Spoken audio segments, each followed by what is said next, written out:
First of all, I'd like to thank God and all of you here for giving me this great opportunity to share my thought and experience during serving a small church.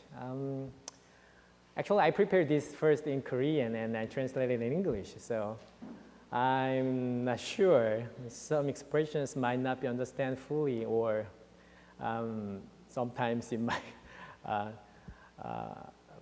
might not be delivered correctly, but I trust God and He will translate in the right meaning to you guys.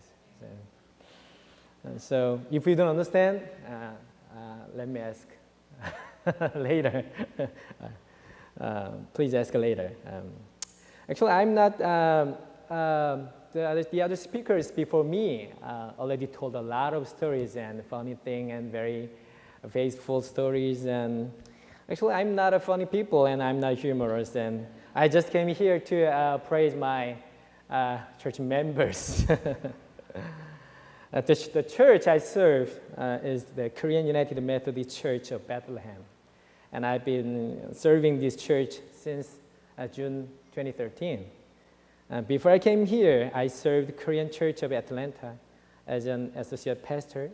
And I also planted a small church when I was in California.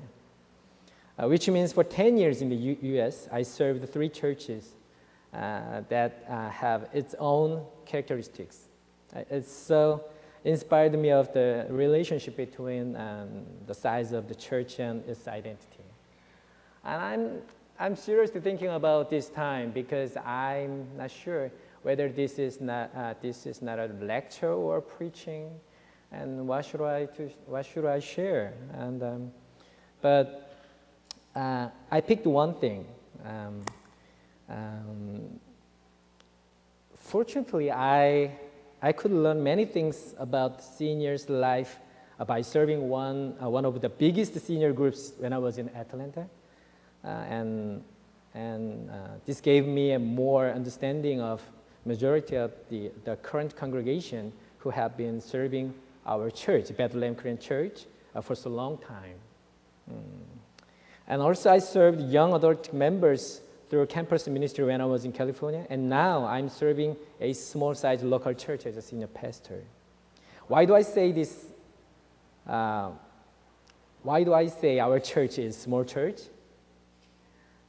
Because I'm charging all departments of our church now.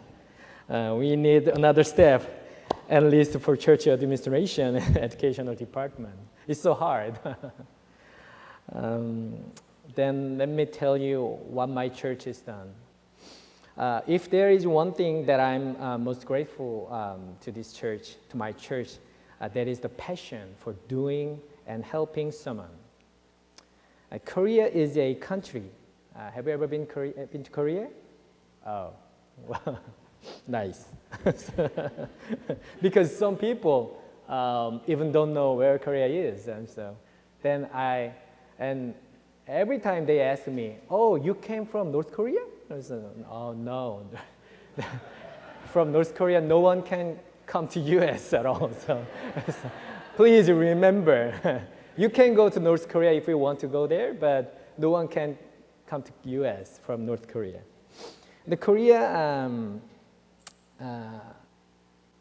Korea is a country with a long history.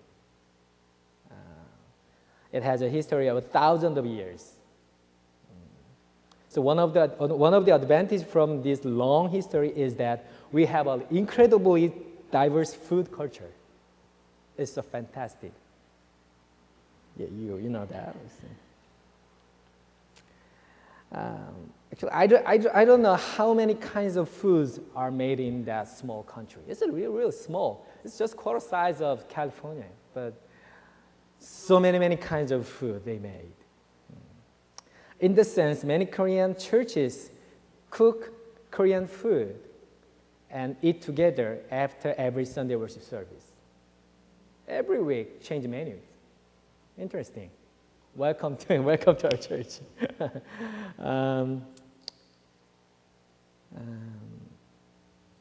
This is the same as many churches do.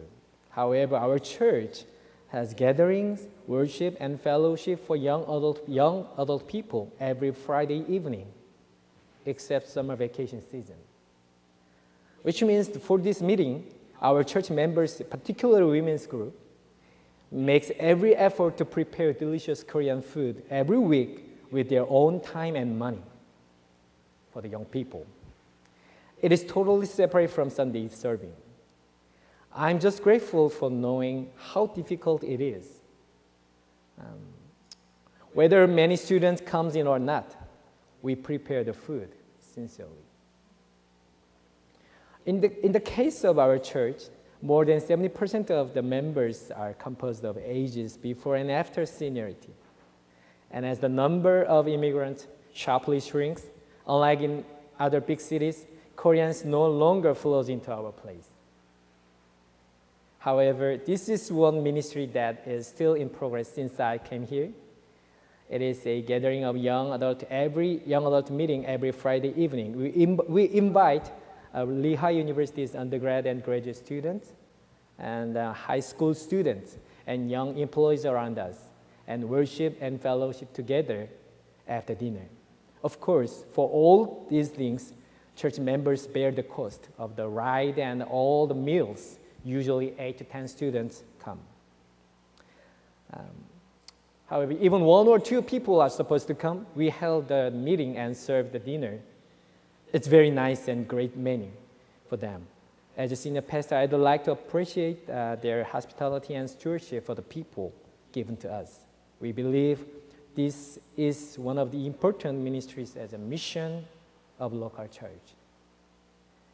The thing we can do is just the serving dinner and worshiping together, but I hope that they could see the hands of God, the love of Jesus Christ through this meeting. At this point, I'd like to talk about the hope, I think. I believe that the hope comes from letting the people know that she or he has the power to love one another. Exactly what Jesus had. Is it too ideal? I mean that not doing many great works, but being just as who we are with God is the source of our hope, I believe. In the parable, one lost sheep and the good shepherd looking for it. Jesus did not explain why it happened, but we knew already that it did not have hope. But the point is that good shepherd went out to find the lost one. This is a heart that can be willing to exist in our heart, even for one of them, in every corner of the world, because it could be the one Jesus sought for. No matter how long they stay or whatever they have, whether the church is large or small, there is no difference.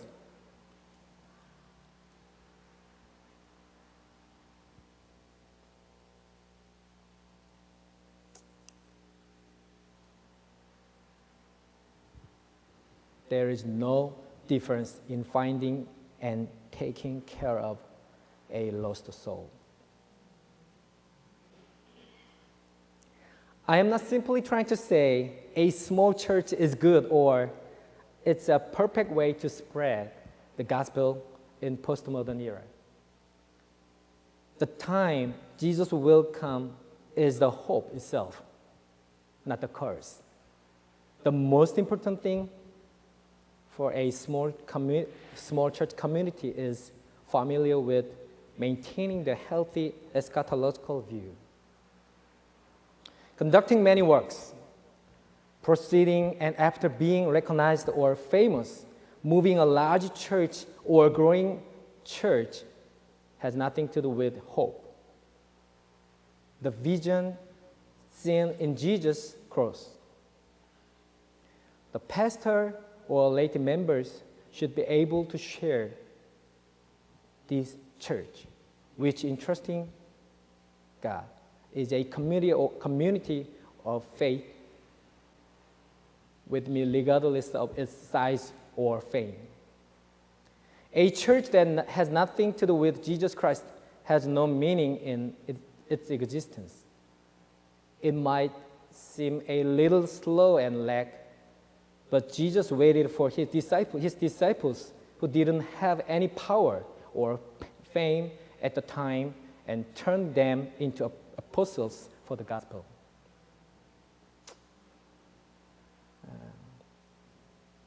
Okay, I have many things to say.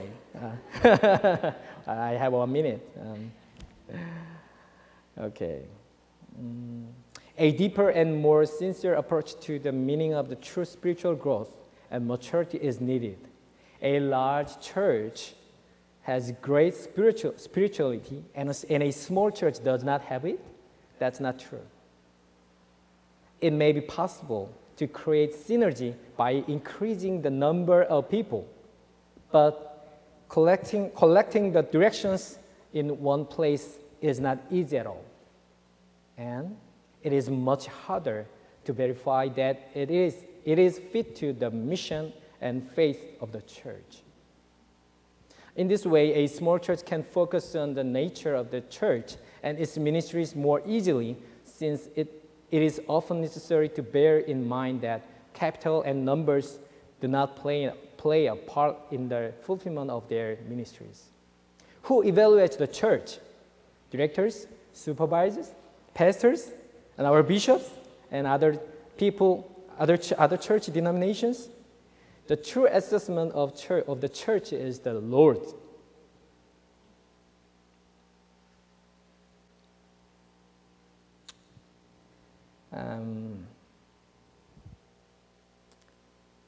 If you have been appointed a small church, have you ever considered the end of your ministry? It is not a problem for the church to start growing over the years, but if the external growth became a priority for the purpose of a small church, I think it is not right.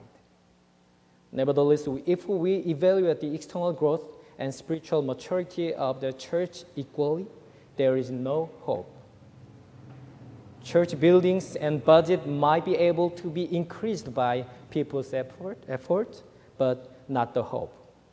Hope we want to see lives not the buildings, but our soul. Rather, the gratitude for the given church and ministry environment disappears, and it cannot focus on its essence. I'd like to wrap up quickly. Yes, give me 1 more minute. Yes, sir. Okay.